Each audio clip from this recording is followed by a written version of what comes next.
Du fängst gerade an mit dem Malen oder Zeichnen oder möchtest einfach mal in eine neue Technik hineinschnuppern, dann ist das Video vielleicht genau das Richtige für dich, denn im heutigen Video stelle ich einige Materialien für Anfänger vor, für die Techniken Bleistift, Buntstift, Pastell und Aquarell.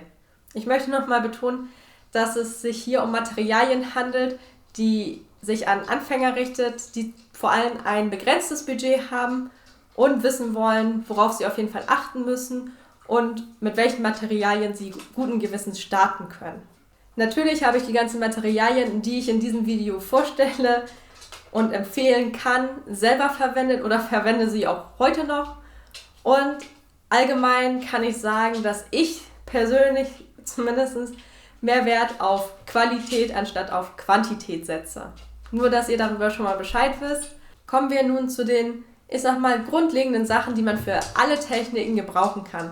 Und zwar ist das ein HB-Bleistift, ein normaler Radierer, das kann halt ein ganz normaler Radierer sein, wie man ihn so kennt, oder so ein Fallminenradierer, den man nachfüllen kann. Ein Knetradierer, der eignet sich besonders gut zum Beispiel, um Vorzeichnungen aufzuhellen. Und dazu kann ich natürlich empfehlen, ein einfacher Anspitzer und ein Lineal, was auf jeden Fall so 30 cm groß ist. Geht's noch? Ja, schön. Ham.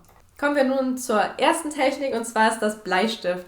Ich finde auch die einfachste Technik, womit man anfangen kann, da man halt wenig kaufen muss und man trotzdem gute Ergebnisse bekommen kann. Zudem übt man darin vor allem den Kontrast in Bildern einzusetzen, was in einer realistischen Zeichnung vor allen Dingen sehr wichtig ist übrigens. Als Papier kann ich hier nur empfehlen das Paint On von Clairefontaine. Ich nutze da das Multitechnik oder auch das Lana Bristol. Das Paint On, das hat ein bisschen Struktur, aber es ist preis-leistungsmäßig halt deutlich günstiger als das Lana. Das Lana Bristol hat keine Struktur, ist dafür aber auch deutlich teurer als das Paint On. Als Stifte kann ich euch die 9000er Reihe von Faber-Castell empfehlen, aber auch hier braucht ihr nicht alle Stifte. Es reichen 2 Abstufungen, zum Beispiel 2H, HB, 2B, 4B, 6B und 8B. Ergänzend könnt ihr, wenn ihr wollt, noch ein 14B von dem Pitt Graphit Matt kaufen. Was für Stifte das sind, das erkläre ich in einem anderen Video und das lasse ich euch hier mal einblenden. Schaut da gerne rein, wenn ihr wollt. Und dann seid ihr auch eigentlich schon gut ausgestattet. Mit wenig Budget könnt ihr damit sehr viel machen. Als weitere Kategorie nun zu den Special Tools sozusagen. Und zwar sind das Tools, die man zusätzlich zu der Technik verwenden kann. Bei Bleistift ist das zum Beispiel ein Nail-Art-Tool zum Eindrücken von Bereichen, die weiß bleiben, zum Beispiel für Schnurrhaare. Dazu kommt der Mono-Zero-Radierer, um Feinheiten auszuradieren. Den gibt es in rund und in eckig. Und ich kann auch empfehlen, einen Stiftverlängerer zu kaufen, denn dadurch habt ihr deutlich länger was von euren Stiften. Zudem ist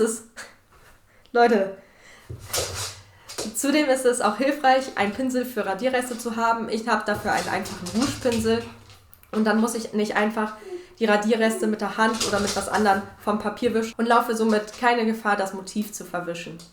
Kommen wir zu Buntstift. Als Papier kann ich auch hier das Paint On von Clairefontaine, das Multitechnik empfehlen. Das hat ein wenig Struktur, was hier allerdings vom Vorteil ist, denn dadurch kann man sehr viel darauf schichten und es lässt auch mal Fehler zu. Man kann darauf relativ gut noch radieren und dann wieder neu schichten. Zudem ist das Preis-Leistungs-Verhältnis natürlich auch sehr gut, wenn man sehr viel Papier bekommt für relativ wenig Geld. Es gibt natürlich unzählige Papiere noch für Buntstift. Welche ich sonst noch verwende, findet ihr in diesem Video, was ich hier euch auch wieder irgendwo anzeigen lasse. Kommen wir nun zu den Stiften selbst. Und zwar kann ich aus meiner Erfahrung nur sagen, ich persönlich habe mit einem 24er Set von den Polychromos angefangen, um erstmal zu schauen, ist das was für mich oder eher nicht. Als ich dann gemerkt habe, ja, das ist was für mich, habe ich weitere Stifte einzeln dazu gekauft. Und auch nur die ich halt dann brauchte. Und auch das kann ich auch euch nur weitergeben. Kauft euch ein kleines Set von den Buntstiften eurer Wahl, zum Beispiel den Polychromos, und erweitert dann, wenn ihr merkt, das ist was für mich, dann könnt ihr einzelne Stifte dazu kaufen oder auch andere Sets von anderen Marken zum Beispiel. Ich wurde auch schon häufiger gefragt, ob ich die Castle Arts von Faber-Castell kenne und empfehlen kann. Ich kenne sie nicht, ich habe nie damit gezeichnet, also ich kann sie auch dadurch nicht empfehlen. Ich habe mich nur ein wenig darüber informiert. Also sie sind auf jeden Fall günstiger als die Polychromos. Aber wie gesagt, auch davon würde ich nur ein kleines Set kaufen. Und das meiste, was mich einfach daran gestört hat, dass es sie nicht einzeln nachzukaufen gibt. Heißt, ich komme gut mit diesen Stiften zurecht. Mein Stift ist leer, ich muss jetzt auf eine andere oder auf einen anderen Stift, den es einzeln zu kaufen gibt, ja, zurückgreifen. Oder mir einfach das gleiche Set nochmal kaufen. Und dann habe ich alle anderen Stifte auch doppelt. Wie gesagt, ich kann nur empfehlen, ein kleines Set zu kaufen, weil ich selbst für mein 24er-Set, was ich vor über 10 Jahren bekommen habe, immer noch Stifte habe, die noch nicht mal angespitzt wurden, sondern immer noch genauso in meinen Schub liegen, wie sie mal waren. Man braucht einfach nicht so viele Stifte. Zudem, dass man natürlich weniger Stifte hat, lernt man zu schichten. Man lernt sich neue Farben zu ermischen. Man setzt sich mehr mit den Farben auseinander und genau das ist wichtig, um dazu zu lernen. Ich kann auch verstehen, wenn jemand den großen Wunsch hat, sich das große Set zu kaufen von den Polychromos oder den Koffer. Das ist völlig natürlich, ist auch völlig okay. Aber ich möchte euch halt hier in diesem Video erzählen, was gerade für Anfänger mit wenig Budget, worauf es da ankommt, worauf ihr da achten könnt, wo ihr da sparen könnt. Als Special Tools für Buntstift kann ich nur empfehlen, auch ein Mono Zero Radierer entweder in rund oder in eckig für kleine Details auszuradieren, ein Nail Art Tool, um Sachen einzudrücken, die später weiß bleiben sollen, ein Acrylstift für weiße Highlights. Den kann ich übrigens mehr empfehlen als einen weißen Gelstift, weil Gelstifte glänzen und die kann man später auch abkratzen und sind meistens auch nicht lichtecht. Dazu kommt noch das Slice Tool, womit man kleine feine Details zum Beispiel im Fell auskratzen kann. Und natürlich auch hier der Stiftverlängerer, denn er verlängert halt das Leben eurer Stifte. Ihr könnt das deutlich länger verwenden und spart somit natürlich auch. Und auch hier wieder der Pinsel für die Radierreste, damit ihr nicht über euer Bild wischen müsst, ist so ein Pinsel, zum Beispiel ein einfacher Rouge-Pinsel, sehr hilfreich. Kommen wir zur nächsten Technik und zwar ist das Pastell.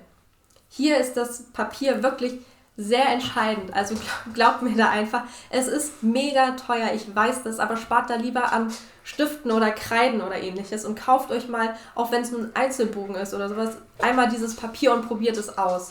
Es lohnt sich wirklich vor allen Dingen, wenn ihr detailreich und realistisch darauf zeichnen wollt. Das Pastell Matt als auch das Pastell Card zum Beispiel lassen viele Schichten zu und macht es dadurch sehr einfach möglich, realistisch darauf zu zeichnen. Als Stifte kann ich euch die Stabilo Cabotello empfehlen. Da ist die Preis-Leistung relativ gut. Davon auch so ein Set von 36 Stiften müsste schon ausreichen, weil man die auch gut mischen kann, weil man die auch gut übereinander schichten kann. Und als Kreiden reicht da zum Beispiel auch ein kleineres Set von den Yaxel-Kreiden, da man auch dort, wie gesagt, mischen kann und die Farben übereinander legen kann. Aber Kreiden eignen sich zum Beispiel vor allem für Hintergründe oder größere Grundierungen bei Motiven. Und auch hier, später könnt ihr euch natürlich deutlich mehr Stifte und Kreiden auch anderer Marken und Hersteller dazu kaufen. Das ist halt erstmal nur so ein kleines Starter-Kit, womit ihr anfangen könnt und schauen könnt, ob das Material, ob die Technik was für euch ist. Kommen wir zu den Special Tools für Pastell. Und zwar sind das Make-up-Pinsel, damit lassen sich die Kreiden und Stifte wirklich super einfach verwischen. Und ich klebe gerne bei vor allen Dingen Zeichnungen, die bis zum Rand gehen, den Rand ein wenig ab, damit ich später eine glatte Kante habe zum Anfassen, ohne dass ich Pastellstaub an den Fingern habe. Und was ihr bei der Pastellmalerei vielleicht noch wissen solltet, es ist von den 4 Techniken, die ich hier sozusagen vorstelle, die dreckigste Technik, weil da natürlich Pastellstaub entsteht. Einfach, falls das eure Entscheidung beeinflussen sollte in irgendeiner Hinsicht. Kommen wir nun zur Aquarellmalerei. Ähnlich wie bei Pastell spielt in der Aquarellmalerei das Papier eine große Rolle. Und zwar kann ich hier empfehlen, ein gutes, recht hochwertiges Papier schon zu nehmen, was aber eine gute Preis-Leistung hat. Und da kann ich euch das Hanemühle Expression empfehlen. Das ist 100% Baumwollpapier. Baumwollpapier hat die Eigenschaft, ein bisschen länger nass zu bleiben, ist also gut für die Nass-in-Nass-Arbeit. Und da ihr da dann die Möglichkeit habt, auch gut nass-in-nass zu arbeiten, könnt ihr auf diesem Papier relativ viel ausprobieren, aber es ist halt deutlich günstiger als andere Aquarellpapiere. Kommen wir nun zu den Aquarellfarben. Und zwar kann ich euch da die White Nights und die Schminke Horadam Farben empfehlen. Einmal die White Knights, die sind ein bisschen günstiger und ich finde ein bisschen farbintensiver, was mir persönlich mittlerweile nicht mehr so gut zusagt, aber für den Anfang auf jeden Fall wirklich ausreichend und haben eine sehr gute Preis-Leistung. Bei den Schminkefarben reicht auf jeden Fall auch ein 12er-Set komplett aus, denn gerade wenn man wenig Farben hat, setzt man sich, wie bei den Buntstiften auch, sehr gut damit auseinander. Man lernt die Farben kennen, man lernt das Ermischen. Und genau darauf kommt es bei der Aquarellmalerei halt auch an, dass man sich auch Farben ermischt, dass man weiß, wenn ich Komplementärfarben verwende, was passiert dann, dass man sich mit den Farben halt auseinandersetzt. Denn dadurch lernt man halt super viel über seine Farben und kommt auch mit wenig Farben zurecht.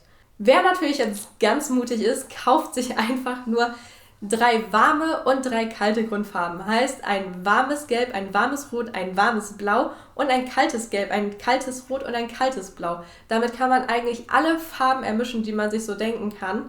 Ansonsten, wie gesagt, ein 12er-Set von Schminke reicht auch voll aus. Auch von den White Knights ein 12er-Set reicht voll aus. Und wenn es einen Spaß macht, kann man natürlich seine Farben immer wieder erweitern und immer wieder einzeln dazu kaufen. Das ist absolut kein Problem. Auch bei den White Knights, die kann man auch einzeln dazu kaufen. Kommen wir nun zu den Special Tools von Aquarell.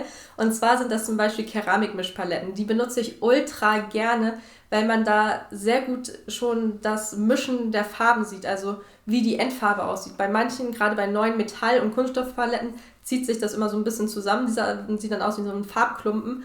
Und bei Keramikpaletten ist es halt nicht, oder bei Keramikmischpaletten ist das nicht so und deswegen verwende ich sie zum Beispiel sehr gerne.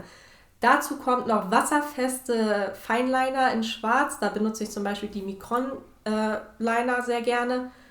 Dann kann man sich noch einen weißen Acrylmarker zum Beispiel kaufen. Auch hier verwende ich keinen Gelstift, weil die meistens halt nicht lichtecht sind. Und manchmal treten da auch so Probleme auf, dass man damit nicht richtig malen kann, dass die irgendwie verstopfen oder so. Und das ist mit den Acrylmarkern eigentlich nicht der Fall.